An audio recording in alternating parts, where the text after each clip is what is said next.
ఒక డైలాగ్ టీజర్లో డైలాగ్ ఒకటి బాగా నచ్చింది. రవితేజ గారితో చెప్పించారు.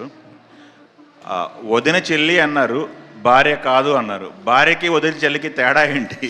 అంటే తను చెప్పలేని పరిస్థితి. ఇంట్లో ఎవరెవరు ఉన్నారంటే భార్య అని చెప్పలేని పరిస్థితి. బట్ ఎవరెవరు ఉన్నారో చెప్పాలి.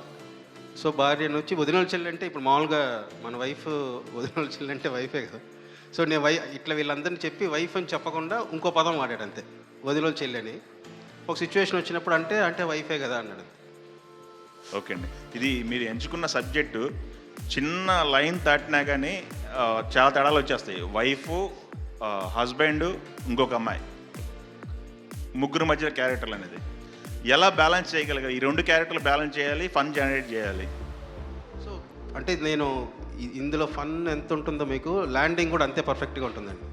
దీనికి ఎలా ఆన్సర్ చెప్తారు ఈయన అంటే ఒక డైరెక్టర్గా మన క్వశ్చన్ ట్రిగ్గర్ చేసి ఎంటర్టైన్ చేసుకుంటూ వెళ్ళాం కదా. బట్ ఫైనల్గా ఎలా ల్యాండ్ చేస్తారనేది నాకు కూడా ఫస్ట్లో టఫే, ఎందుకంటే ప్రీవియస్ ఫిలిమ్స్లో అంతా ఎలా ఎండ్ చేశారో చూశాను.